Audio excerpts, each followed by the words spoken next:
So ఇప్పటివరకు 1 April 1982, 3 April 1982 2 అవ్యక్తమూర్తులు ఏవైతే ఉన్నాయో వీటిని బాబా త్యాగం యొక్క కోర్సు అంటున్నారు. సో మొదటి మురళి ఏదైతే ఉందో 1 ఏప్రిల్ 1982 ఈ మురళిలో బాబా విద్యాలయంలో నంబరు తయారవడానికి కారణం చెప్పారు. సో అందులో త్యాగం ద్వారా వచ్చే భాగ్యాన్ని త్యాగం చేయాలి. తర్వాత మనకి ఏదైతే బాబా భాగ్యాన్ని ఇచ్చారో దాన్ని పెంచుకోవాలి, పోగొట్టుకోవద్దు అని చెప్పారు. సో దాంట్లోనే బాబా ఏం చెప్పారంటే మీరు త్యాగం చేసేటప్పుడు మొట్టమొదట త్యాగం చేయాల్సింది దేహాభిమానాన్ని అని చెప్పేసి 3 ఏప్రిల్ 1982 మురళి చెప్పారు.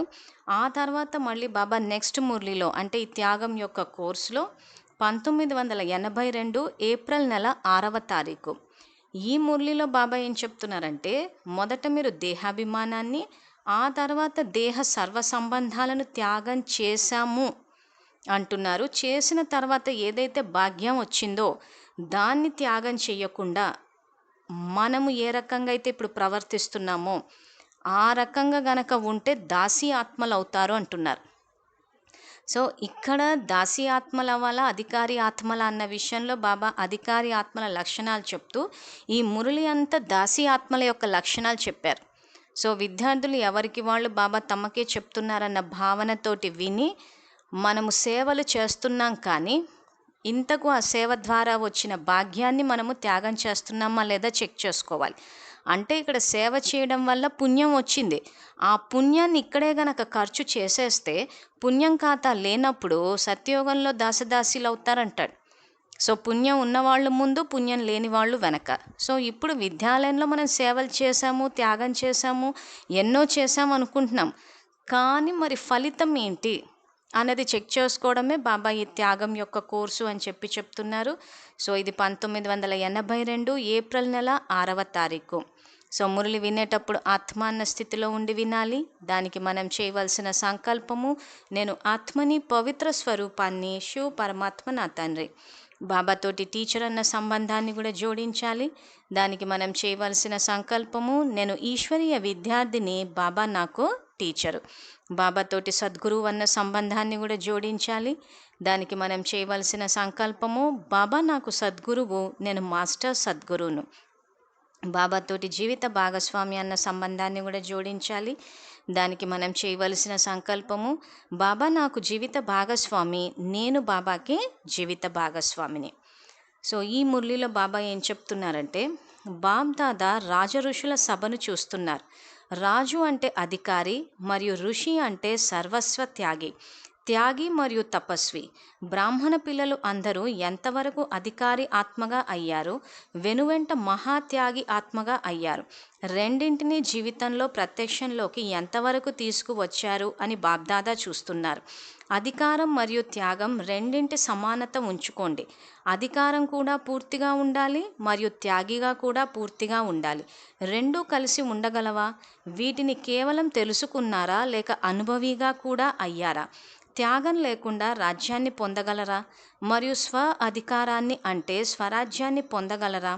త్యాగం చేశారు కనుకే స్వరాజ్యాధికారిగా అయ్యారు. ఇది అయితే అనుభవమే కదా. త్యాగం యొక్క పరిభాష గురించి ఇంతకు ముందు కూడా చెప్పాను అంటున్నారు. సో ఇప్పటికి 2 మురళీలు చెప్పారు బాబా, అవి అప్లోడ్ అయ్యాయి. సో కాబట్టి విద్యార్థులు వాటిని విని ఆ తర్వాత ఈ మురళిని వింటే స్పష్టత వస్తుంది. సో ఇక్కడ 2 మురళీలో బాబా ఏం చెప్పారంటే త్యాగం యొక్క మొదటి అడుగు దేహాభిమానం యొక్క త్యాగము, దేహాభిమానం యొక్క త్యాగం తర్వాత 2వ అడుగు దేహం యొక్క సర్వ సంబంధాల త్యాగం. ఎప్పుడైతే దేహాభిమానం తొలగిపోతుందో అప్పుడు ఏ విధంగా అవుతున్నారు? ఆత్మగా, విదేహిగా అంటే యజమానిగా అవుతున్నారు. దేహం యొక్క బంధన నుండి ముక్తులుగా అంటే జీవన్ముక్తి రాజ్యాధికారిగా అవుతున్నారు. ఎప్పుడైతే రాజ్యాధికారిగా అవుతారో అప్పుడు అన్ని రకాలైన అధీనతలు సమాప్తి అయిపోతాయి. ఎందుకంటే దేహాభిమానం నుండి దేహానికి యజమానిగా అయ్యారు. ఈ తేడాను అనుభవం చేసుకున్నారు కదా, దాసీ స్థితి వదిలిపోయింది కదా అంటున్నారు. సో ఇక్కడ దేహాభిమానాన్ని, దేహ సంబంధీకులను త్యాగం చేసిన తర్వాత మీరు అధికారి ఆత్మలు అవ్వాలి అంటున్నాడు. సో విద్యార్థులు ఈ అవ్యక్త మురళి ధారణకు సంబంధించింది ఇవన్నీ త్యాగం చేసిన తర్వాత అధికారి ఆత్మలయ్యామా, దాసీ ఆత్మలయ్యామా అన్నది చెక్ చేసుకోవాలి. అధికారి ఆత్మలు ఎప్పుడవుతారు? ఎప్పుడైతే వీటిని త్యాగం చేసి భాగ్యాన్ని కూడా త్యాగం చేసినప్పుడు. ఎప్పుడు దాసి ఆత్మలు అవుతారు? భాగ్యాన్ని త్యాగం చేయకుండా ఇక్కడే ఖర్చు చేసేసుకున్నప్పుడు. సో అది ఏ రకంగా అన్నది బాబా ఈ మురళీలో చెప్తున్నారు. దాసి మరియు అధికారి ఇద్దరూ కలిసి ఉండలేరు. దాసి స్థితికి గుర్తు మనస్సు ద్వారా, ముఖం ద్వారా ఉదాసీనం అవ్వటం. మరియు అధికారి అంటే స్వరాజ్యాధికారికి గుర్తు తనువు ద్వారా, మనస్సు ద్వారా హర్షితంగా ఉంటారు. సో ఇది మొదటి తేడా. సో మనం హర్షితంగా ఉన్నామా, లేకపోతే మనసు ద్వారా, ముఖం ద్వారా ఎప్పుడు ఉదాసీనంగా, డిప్రెస్డ్గా, బాధతోటి ఏం చెయ్యాలి అన్న ఈ సమస్యలతో ఉన్నామా అని. ఎందుకు ఉదాసీనంగా ఉంటారన్నది కూడా బాబాయ్ మురళీలో చెప్పారు, తెలుసుకుందాం.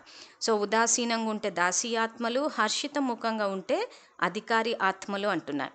దాసి అయిన వారు సదా అప్సెట్గా ఉంటారంటే ఎప్పుడు చూసినా మూడ్ ఆఫ్ అయిపోయి ఉంటుంది, ఏదో సమస్యలు, ఇంకా ఏదో కావాలి, పొందాలి అనుకుంటూ అప్సెట్గా ఉంటారు. రాజ్యాధికారులు సింహాసనంపై సెట్ అయి ఉంటారు. సింహాసనం అంటే ఆత్మాన సింహాసనము, బాబా హృదయ సింహాసనం. దాసీలు చిన్న విషయంలో మరియు సెకండ్లో అలజడి అయిపోతారు. మరియు అధికారులు సదా తమని తాము విశ్రాంతిగా అనుభవం చేసుకుంటారు. కనుక ఈ గుర్తులలో నేనెవరు అని మిమ్మల్ని మీరు చూసుకోండి, దాసినా లేక అధికారినా. సో ఇక్కడ బాబా ఇంకొక విషయం చెప్తున్నారు. దాసి చిన్న విషయంలో మరి సెకండ్లో అలజడైపోతారు. సో అలజడైపోతారు, డిస్టర్బ్ అయిపోతారు, గట్టి గట్టిగా మాట్లాడడము, అరవడము, కోపము. సో ఇక్కడ మనం గమనించాల్సిన పాయింట్ ఏంటంటే దేహాభిమానం యొక్క త్యాగం అంటున్నాడు. త్యాగం యొక్క మొదటి అడుగు దేహాభిమానం యొక్క త్యాగం. సో ఇక్కడ దేహాభిమానాన్ని త్యాగం చేశామని చెప్పి చిన్న చిన్న విషయాలకే అలజడి అయిపోయి కోపాన్ని తెచ్చేసుకుని, అరిచేసుకుని, అనుచిత మాటలు మాట్లాడేసి, లేదా బాబా జ్ఞానాన్ని వ్యతిరేక దిశలో తీసుకెళ్ళి డ్రామాలో ఉంది కాబట్టే నేను చేశాను ఇవన్నీ అన్నారంటే ఇవి దాసీ ఆత్మల లక్షణాలు. అధికారి ఆత్మలైతే దేహాభిమానాన్ని త్యాగం చేసి ఉంటారు కాబట్టి ఎటువంటి పరిస్థితులైనా కానీ తమని తాము విశ్రాంతిగా అనుభవం చేసుకుంటారంటే శాంతితో ఉంటారు. సో దేహాభిమానానికి గుర్తు క్రోధము, ఆత్మాభిమాని స్థితికి ఇది విశ్రాంతిగా ఉండడం.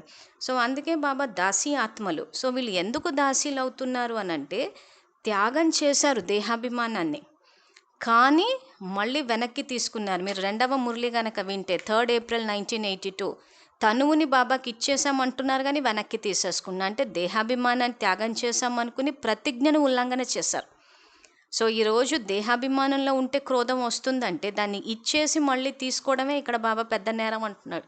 సో అందుకే దాసదాసీలు అవుతారంటాడు. తర్వాత పుణ్యం చేస్తున్నాం, సేవలు చేస్తున్నాం, దేహాభిమానంతో చేస్తున్నాం కాబట్టి పుణ్యం ఖాతా జమ అవ్వటం లేదు. సో పుణ్యం లేకపోతే దాసీలు అవుతారు, పుణ్యం ఉంటే అధికారులు అవుతారు. సో అందుకే విద్యార్థులు చెక్ చేసుకోవాలి. ఇంత కష్టపడి ఫైనల్గా రిజల్ట్ వచ్చినప్పుడు దాసీలు అయ్యామని తెలిస్తే పశ్చాత్తాప పడాల్సి వస్తుంది.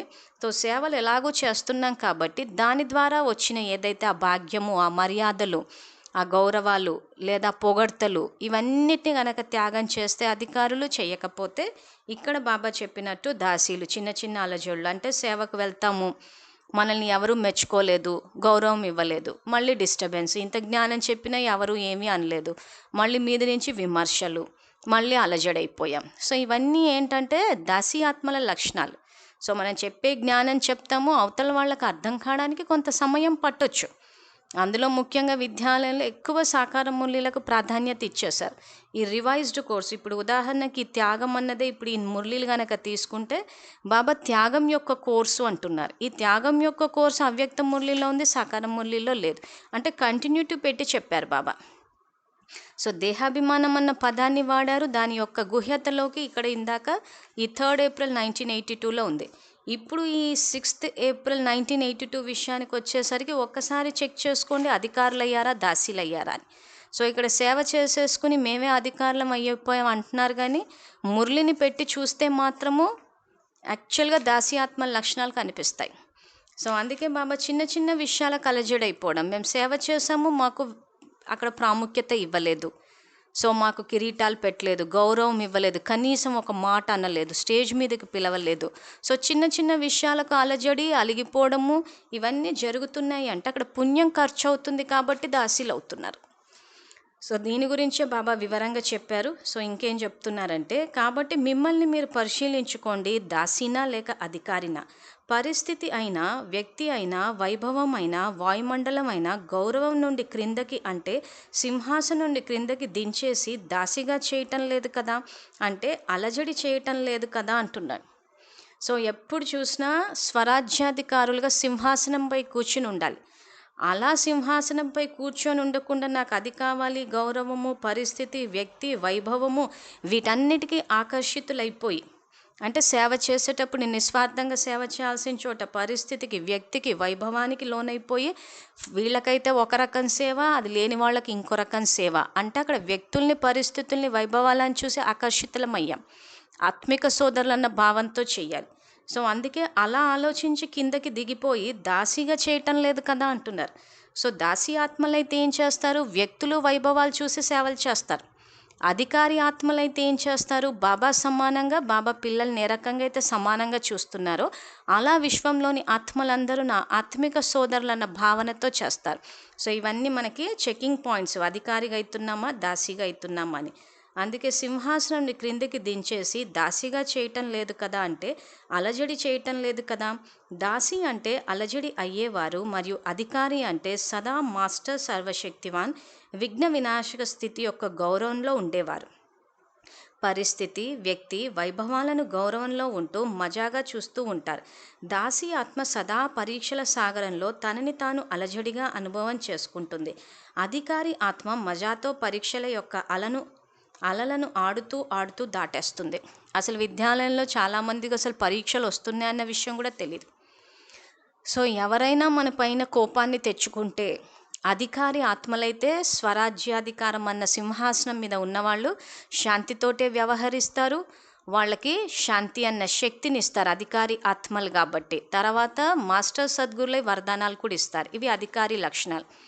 దాసి ఆత్మలైతే ఏం చేస్తారనంటే స్వరాజ్యాధికారం అన్న సింహాసనం నుంచి కిందికి దిగిపోయి నన్ను ఇంత మాట అంటారా అని చెప్పి మళ్ళీ అక్కడ గొడవలు స్టార్ట్. అంటే స్వరాజ్యాధికారం అన్న సింహాసనం నుంచి దిగిపోతారు. ఆ దిగిపోయి కిందకి రావడం వల్ల ఇవ్వలేకపోతారు. సో అక్కడ ఎవరైనా కోపం తెచ్చుకుంటే వాళ్ళకి శక్తిని ఇవ్వాల్సి వస్తుంది, వరదానం ఇవ్వాల్సి వస్తుంది. ఎవరిస్తారు? అధికారి ఆత్మలు. అదే దాసి ఆత్మలు అయితే నువ్వు నన్ను ఇంత మాట అంటావా, నిన్నెవరన్నమన్నా, నేనేం తప్పు చేశానని చెప్పి గొడవలు పడుతూ ఉంటారు. సో ఒక రకంగా చెప్పాలి అంటే ఇప్పుడు బాబా మురళి ఇదంతా వింటే మాత్రము గొడవలు పడేవాళ్ళు శ్రీమతాన్ని ఉల్లంఘిస్తున్నారు కాబట్టి దాసి ఆత్మలు అవుతారు. సో ఎవరైతే అధికారి ఆత్మలు ఉంటారో వాళ్ళు అధికారి అంటే స్వరాజ్యాధికారం అన్న సింహాసనం పైన కూర్చుని తమ యొక్క యోగ శక్తిని, తమ సంకల్పాల శక్తిని, వరదానాలు ఇస్తూ పోతూ ఉంటారు. సో వాళ్ళకి పుణ్యం ఖాతా జమ అవుతుంది. సో ఎవరైతే ఆ స్వరాజ్యాధికార సింహాంశం దిగిపోయి గొడవలు పెట్టుకుంటారో పాపపు ఖాతా జమ అవుతుంది. సో విద్యాలయంలో జ్ఞాన మార్గంలో బాబా రూల్ ఏం పెట్టారు? నియమము కర్మల యొక్క గుహ్యగతిది. పుణ్యం సంపాదించిన 100%, పాపం సంపాదించిన 100%. సో అధికారులై శక్తినిచ్చి వరదానాలు ఇచ్చేవాళ్ళు 100% సంపాదించుకుంటే, సింహాసనం నుంచి దిగిపోయి నన్నే ఇంత మాట అంటారని గొడవలు పడేవాళ్ళు 100% పాపాన్ని మూటగట్టారు. సో 100% పాపాన్ని మూటగట్టిన తర్వాత శిక్షలు అనుభవిస్తారు కాబట్టి పదవి తగ్గిపోతుంది అంటాడు. సో పదవి తగ్గిపోవడం అంటే ఏమవుతారు? వీళ్ళు దశదాసీలు అవుతారు. సో అందుకే బాబా విద్యాలయంలో గొడవలు పెట్టుకోవద్దు అని చెప్పడానికి కారణం కూడా అదే. సో తర్వాత దాసి ఆత్మలకు అసలు పరీక్ష వచ్చిందన్న విషయమే తెలీదు. సో ఎవరైనా కోపం తెచ్చుకున్నారు అని అంటే ఆ పేపర్కి మనం రాయాల్సిన సమాధానము శాంతి స్వరూప భవ, నేను శాంతి స్వరూప ఆత్మను, వీళ్ళు నా ఆత్మిక సోదరులు, శాంతి స్వరూపాలన్న సమాధానం రాయాలి. ఈ సమాధానాన్ని అధికారి ఆత్మలు రాస్తారు. దాసి ఆత్మల సమాధానం రాయరు. అసలు పేపర్ వచ్చిందన్న విషయం కూడా వాళ్ళకి తెలియదు. సో అధికారి ఆత్మలు పేపర్లు వచ్చినప్పుడు సమాధానాలు రాసి మార్కులు సంపాదించుకుని టాప్ ర్యాంకర్లు అవుతారు. అసలు దాసి ఆత్మకు పరీక్ష వచ్చిందన్న విషయమే తెలియదు. అందుకే సదా పరీక్షల సాగరంలో తనని తాను అలజడిగా అనుభవం చేసుకుంటారు. సో పరీక్షలు వస్తాయి, ఫెయిల్ అవుతూ పోతారు. సో ఫెయిల్ అయిపోయినప్పుడు ఫెయిల్ అయిన బ్యాచ్ అంతా వెనక్కుంటుంది, పాస్ అయిన బ్యాచ్ అంతా టాప్లో ఉంటుంది. సో అధికారి ఆత్మ మజాతో పరీక్షల యొక్క అలలను ఆడుతూ ఆడుతూ దాటేస్తుంది అంటుంది. తర్వాత బాబ్దాదాకి దాసి ఆత్మ యొక్క కర్మలీలను చూసి దయతో పాటు వెనువెంట నవ్వు కూడా వస్తుంది. సాకారంలో బాబా నవ్వు వచ్చే ఒక కథ చెప్పేవారు. దాసి ఆత్మలు ఏమి చేస్తూ ఉంటారు అని ఆ కథ జ్ఞాపకం ఉందా? ఎలుక వస్తుంది, ఎలుకని తొలగిస్తుంటే పిల్లి వస్తుంది, పిల్లిని తొలగిస్తుంటే కుక్క వస్తుంది, ఒకటి తొలగిస్తుంటే రెండవది వస్తుంది, రెండవది తొలగించుకుంటే మూడవది వస్తుంది. ఈ కర్మలీలలో బిజీగా ఉంటున్నారు. ఎందుకంటే దాసి ఆత్మ కదా, అప్పుడప్పుడు కన్ను అనే ఎలుక మోసం చేస్తుంది, అప్పుడప్పుడు చెవి అనే పిల్లి మోసం చేస్తుంది, అప్పుడప్పుడు పాత సంస్కారాలనే సింహం యుద్ధం చేస్తుంది. కనుక దాసి ఆత్మ వీటిని తొలగించుకుంటూ ఉదాసీనంగా అయిపోతుంది. అందువలనే బాబ్దాదాకి దయ కూడా వస్తుంది మరియు నవ్వు కూడా వస్తుంది. సింహాసనాన్ని ఎందుకు వదిలేస్తున్నారు? అనుకోకుండానే దిగిపోతున్నారా?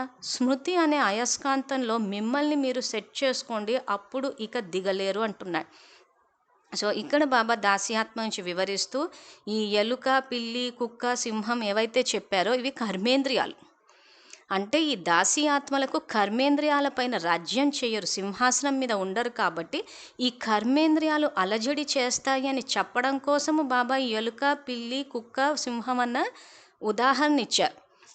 సో ఈ దాసీ ఆత్మ ఏం చేస్తుందని చెప్తున్నారు? ఒకసారి ఎలుక వస్తుంది, పిల్లి వస్తుంది, కుక్క వస్తుంది అని అంటే ఇక్కడ కన్నుని ఎలుకతోటి, చెవిని పిల్లితోటి, కుక్క అంటే నోటితోటి, ఈ సింహం అంటే సంస్కారాలు అని చెప్పి బాబా కంపారిజన్ ఇస్తున్నారు. ఒకసారి ఎలుక అంటే కన్ను అంటే ఇక్కడ ఎలుక ఏం చేస్తుందంటే ఉఫ్ అని ఊదేసి అది కుట్టిందంటే ఆ కుట్టిన మత్తు దిగిన తర్వాత నొప్పి తెలుస్తుంది. సో కామం అన్నది వచ్చేది కళ్ళ ద్వారానే. సో ఇక్కడ ఆ నిమిషానికి నామరూపాల్లో చిక్కుకోవడం బాగానే ఉంటుంది, కానీ తర్వాత దాని యొక్క పర్యవసానం దాసి ఆత్మలు అన్నది ఇది తెలిసినప్పుడు ఏడుపు వస్తుంది. అప్పుడు మనకి పశ్చాత్తాపం వచ్చి మీరు అంతిమంలో రోధిస్తూ ఉంటారంటారు. అది అంతిమం సంగతి, కానీ ఇప్పుడు కూడా దుఃఖాన్ని, అలజడిని అనుభవిస్తూనే ఉంటారు. సో తర్వాత చెవి, పిల్లి. సో నిదానంగా వస్తుంది, కానీ చెవి ద్వారా కూడా మాయ వచ్చేస్తుంది. పనికి మాలిన వ్యర్థం అంతా చెవి ద్వారానే వింటున్నాము. సో ఆ పిల్లి వస్తుంది. తర్వాత కుక్క అంటే నోరు, అంటే ఎంత అరవాలో అంత అరుస్తూ ఉంటారు. అంటే ఓసారి పిల్లి, ఓసారి ఎలుక, ఓసారి కుక్క, ఆ తర్వాత సంస్కారాలనే సింహం, అంటే పాత సంస్కారాలు, అంటే అంత సింహం అంత క్రూరంగా. ఆ రకంగా ఒక్కొక్కటి తొలగించుకుంటూ ఉదాసీనంగా అయిపోతుంది అంటున్నారు. అదే అధికారి ఆత్మలైతే ఆ రకంగా ఈ కర్మేంద్రియాల మీద రాజ్యం చేస్తారు, అష్టశక్తుల్లోని సంకీర్ణ శక్తిని. సో ఈ కన్ను, చెవి, నోరు, సంస్కారాలన్నీ కంట్రోల్లో ఉంటాయి కాబట్టి వాటిని తొలగించుకుంటూ ఉదాసీనంగా అయిపోరు, ఎంతో ఉల్లాస ఉత్సాహాలతోటి ఉంటారు. సో అందుకే బాబా ప్రశ్న ఏమడుగుతా అంటే సింహాసనాన్ని ఎందుకు వదిలేస్తున్నారు అంటున్నారు. అంటే స్వరాజ్యాధికారం అన్న సింహాసనం, స్వరాజ్యాధికారం అన్న సింహాసనం అంటే ఏంటని చెప్పి శివపరమాత్మ జ్ఞానమూర్లు అన్న యూట్యూబ్ ఛానల్లో వీడియో పెట్టాం. మరి విద్యార్థులు ఎక్కువ మటుకు చూడలేదు, చాలా ప్రాముఖ్యత ఉంది దానికి. సో ఒకసారి చూస్తే స్వరాజ్యాధికారం అంటే ఏంటో తెలుస్తుంది. సో సింహాసనాన్ని ఎందుకు వదిలేస్తున్నారు? అనుకోకుండానే దిగిపోతున్నారు అంటున్నారు.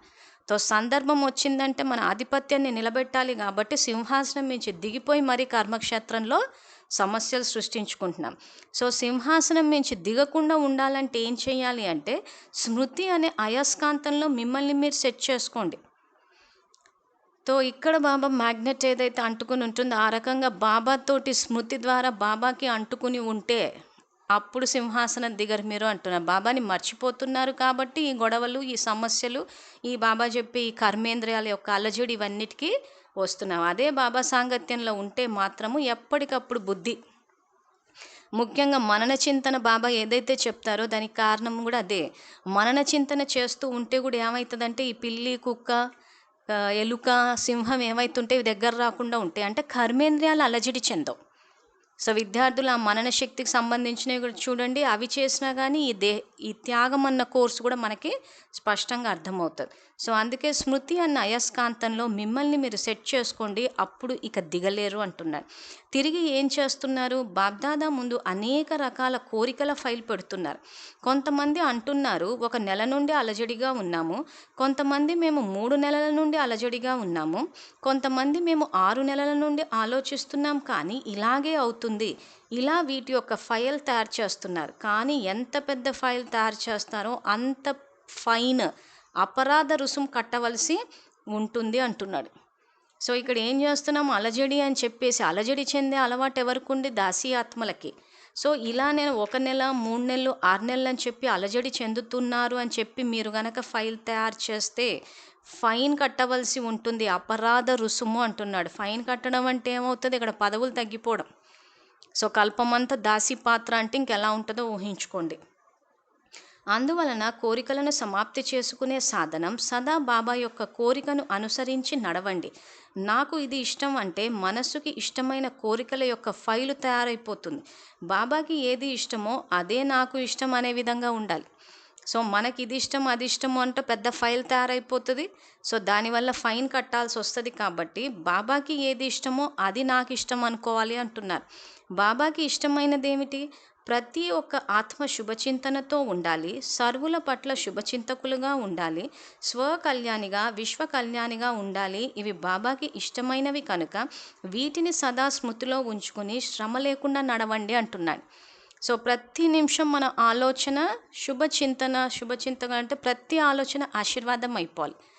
ఇది బాబాకి ఇష్టము అంటున్నాడు. సో అలా కాకుండా ఇలా కర్మేంద్రియాలతోటి అలజడితోనే ఉండిపోతున్నాము అని అంటే మాత్రము మీకు అపరాధ రుసుము అంటే ఇక్కడ పదవి తగ్గిపోవడము, దాసీలవుతారు. సో ఒక్కసారి మనం ఈ రకంగా ఏమైనా కర్మేంద్రియాల అలజడికి లోనవుతున్నామా అన్నది చెక్ చేసుకోండి. తర్వాత కళ్ళు మూసుకుని వెళ్ళిపోండి అంటారు కదా, ఇలా కాదు అలా కాదు అనే ఈ నేత్రాన్ని తెరవకండి అంటున్నాడు. ఈ వ్యర్థ చింతన యొక్క నేత్రాన్ని మూసేసి బాబా ఇష్టానుసారంగా అంటే బాబా యొక్క అడుగుపై అడుగు వేయండి. అడుగుపై అడుగు వేసి నడవడం కష్టమా? ఈ విధంగా సదా ఫాలో ఫాదర్ అవ్వండి. ఫాలో బ్రదర్ అంటే అన్నయ్యని అనుసరించడం, ఫాలో సిస్టర్ అక్కయ్యను అనుసరించడం అనే కొత్త అడుగు వేయకండి. దీని ద్వారా గమ్యం నుండి వంచితం అయిపోతారు. వారికి గౌరవం ఇవ్వండి కానీ అనుసరించకండి. విశేషతను మరియు గుణాలను స్వీకరించండి కానీ అడుగు మాత్రం బాబా యొక్క అడుగుపై వేయండి అంటున్నాడు. సో నంబర్ 1 అవ్వాలంటే బ్రహ్మబాబాని ఫాలో అవ్వాలి. నంబర్ వైజ్ ఒకవేళ మనకు నంబర్ వైజ్ అవ్వాలనుకుంటే ఫాలో బ్రదర్స్ అండ్ సిస్టర్స్ ఏదైతే ఉందో అది అలా చేస్తే అలా అవుతుంది. కానీ గౌరవం ఇవ్వండి కానీ ఫాలో కాకండి అంటున్నారు. విద్యాలయంలో సమస్యలన్నీ ఇక్కడే వచ్చాయి. బాబా మురళిలో ఒకటి చెప్తూ ఉంటారు, అన్నయ్యలు అక్కయ్యలు ఒకటి చెప్తూ ఉంటే దానికే ఎక్కువ ప్రాముఖ్యత ఇస్తూ ఉంటారు. చిన్న ఉదాహరణ ఏంటంటే సందేశీ ఆత్మ మాయా అని చెప్పేసి బాబా చెప్పారు. సో అది ఏ మురళిలో చెప్పారంటే 1982 ఈ మురళిలోనే ఉంది. కానీ ఇక్కడ ఏమైపోయింది, బాబా చెప్పిన దాన్ని పక్కన పెట్టేసి మళ్ళీ అన్నయ్యలు అక్కయ్యలు ఏం చెప్పారా అని. సో బాబా ఏం చెప్పారు, బుద్ధి లైన్ క్లియర్గా ఉండాలి అన్నారు. సో ఈ రకంగా బుద్ధి లైన్ క్లియర్గా పెట్టుకుని బాబా చెప్పేది తెలుసుకోవాలి కానీ మళ్ళీ కానిది ఎవరో ఏదో చెప్పారు అని ఇలా చేస్తే నంబర్ వైజ్ అయిపోతారు. సో అందుకే బాబా అడుగుపై అడుగు వేసి నడవటం కష్టమా అంటున్నారు. అంటే బ్రహ్మబాబా అడుగుపై అడుగు వేయడం. సో బ్రహ్మబాబా ఏం చేశారు, ఏ రకంగా చేశారని చెప్పి ఈ ఛానల్లో ఇప్పటి వరకు పార్ట్ 5 భాగాలు అప్లోడ్ చేశాము. ఆసక్తి ఉన్న విద్యార్థులు ప్రతి సంవత్సరం జనవరి 18 ఆ మురళీలు గనక తీసి చూస్తే శివబాబా బ్రహ్మబాబా గురించి ఏం చెప్పారు, బ్రహ్మబాబా ఎలా ధారణ చేశారో మనకి స్పష్టమవుతుంది. ఆ రకంగా బాబా యొక్క అడుగుపైన అడుగు వేయాలి. సో అందుకే ఫాలో ఫాదర్ కానీ ఫాలో బ్రదర్స్ ఫాలో సిస్టర్స్ చెయ్యొద్దు అంటున్నారు. సో ఎవరెన్ని చెప్పినా ఎన్ని సేవలు ఏది చేసినా కానీ బాబా చెప్పేదే ఫైనల్. సో విద్యార్థులు ఎంత వీలైతే అంత ఆత్మాన్న స్థితిలో మురళీలు చదివితే డైరెక్ట్గా బాబా నుంచే అర్థాన్ని స్వీకరించి ధారణ చేయొచ్చు. సమయానికి విషయాలు చెప్పకండి, అటువంటి విషయాలు చాలా మనోరంజకంగా ఉంటాయి. అటువంటి విషయాలు చాలా మనోరంజకంగా చెప్తున్నారు. ఆ డైలాగులు తర్వాత వినిపిస్తాను. ఎందుకంటే బాబ్దాదా దగ్గరికి అన్ని సేవా స్టేషన్స్ యొక్క న్యూస్ వస్తుంది, మొత్తం ప్రపంచం యొక్క న్యూస్ వస్తుంది. కనుక దాసి ఆత్మగా అవ్వకండి. కళ్ళు చెవులు ఎంత చిన్న చిన్న కర్మేంద్రియాలు కానీ వీటి యొక్క జాలం చాలా పెద్దగా వ్యాపిస్తుంది. చిన్న సాలెపురుగుని చూశారు కదా, పురుగు ఎంత చిన్నగా ఉంటుంది కానీ జాలం ఎంత పెద్దగా ఉంటుంది. ఇక్కడ కూడా ప్రతి కర్మేంద్రియం యొక్క జాలం చాలా పెద్దది. దానిలో చిక్కుకుంటున్నప్పుడు చిక్కుకున్నాము అని కూడా తెలియదు. ఈ విధమైన గారడి యొక్క జాలం ఈశ్వరీయ తెలివి నుండి ఈశ్వరీయ మర్యాదల నుండి మూర్ఛితులుగా చేసేస్తుంది. జాలంలో చిక్కుకున్న ఆ దాసి ఆత్మలు ఎంత అనుభూతి చేయించినా తెలివిలేని వారికి ఏ విధంగా అనుభవం అవుతుంది. స్థూలంగా కూడా మూర్ఛితులు అయిన వారిని ఎంత కుదిపినా ఎంతగా అర్థం చేయించినా చెవులలో పెద్ద పెద్ద మైకులు పెట్టి అరిచినా కానీ వారు వింటారా? అదేవిధంగా ఈ జాలం కూడా ఆ విధంగా మూర్ఛితులుగా చేసేస్తుంది అంటున్నారు.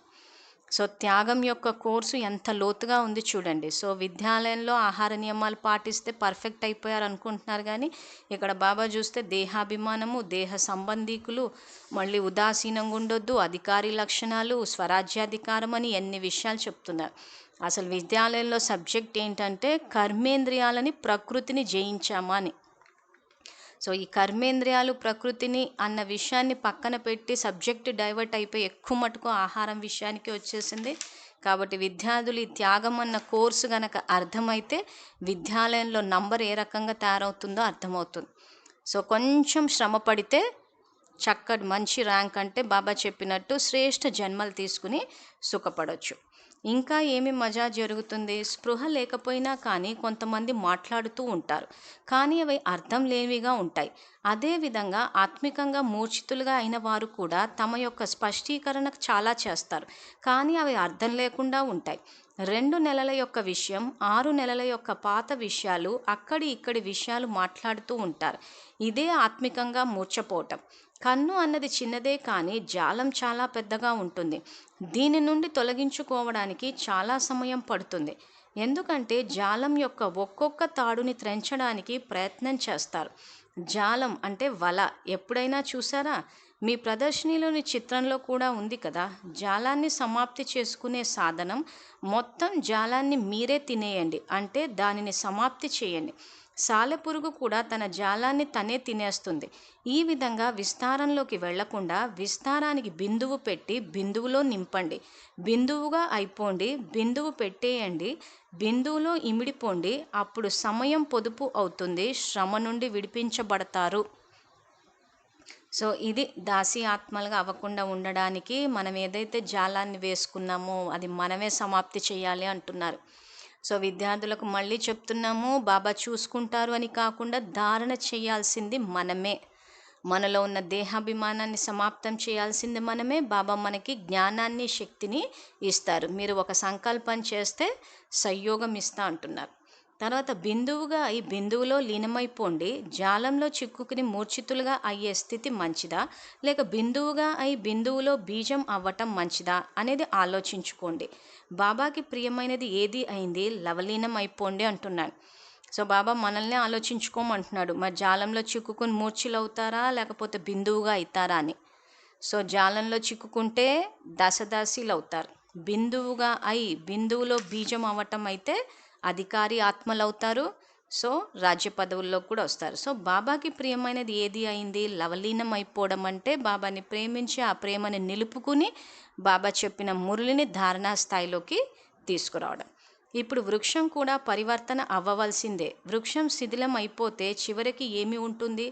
ఆదిలోనూ బీజమే ఉంటుంది మరియు అంతిమంలో కూడా బీజమే మిగిలి ఉంటుంది. ఇప్పుడు ఈ పాత వృక్షం పరివర్తన అయ్యే సమయం కనుక వృక్షంపై మాస్టర్ బీజ రూప స్థితిలో స్థితులైపోండి. బీజం బిందువే, మొత్తం జ్ఞానం, గుణాలు, శక్తులు అన్ని బిందువులో ఇమిడి ఉంటాయి. దీనినే బాబా సమానమైన స్థితి అంటారు. బాబా సింధువుగా ఉంటూ కూడా బిందువుగా ఉంటారు. ఈ విధమైన బీజరూప స్థితి ఎంత ప్రియమైనది. ఈ స్థితిలో సదాస్థితులవ్వండి. కనుక ఏమి చేయాలో అర్థమైందా అంటున్నారు. సో ఆత్మలోనే మొత్తం జ్ఞానము, గుణాలు, శక్తులు ఇవన్నీ ఉన్నాయి. సో మనం ఆ స్థితిలో ఉంటేనే అధికారి ఆత్మలు అవుతాము. దేహము అన్న స్థితిలోకి వస్తే ఇలా ఉదాసీనంగా బాబా చెప్పినట్టు కర్మేంద్రియాల యొక్క అలజడి ఎక్కువైపోయి పాపభారాన్ని మోసుకుని పుణ్యాన్ని ఖర్చు చేసేసుకుని మిగిలేది దాసి పదవే అంటున్నారు. సో బీజరూప స్థితిలోకి రావాలంటే ఏం చేయాలని చెప్పి బాబా ప్రత్యేకంగా మురళి చెప్పారు. ఈ ఛానల్లో అప్లోడ్ అయ్యింది. ఆ మురళి చూసినా ఎలా అభ్యాసం చేయాలో తెలుస్తుంది. ఈ విధంగా సర్వ అధికారి మరియు సర్వత్యాగి ఆత్మలకు సదా మూర్ఛితం యొక్క జాలం నుండి ముక్తి అయ్యే వారికి, మాస్టర్ బీజరూప స్థితిలో లవలీనమై ఉండేవారికి, రాజఋషి ఆత్మలకు బాబ్దాదా యొక్క ప్రియస్మృతులు మరియు నమస్తే.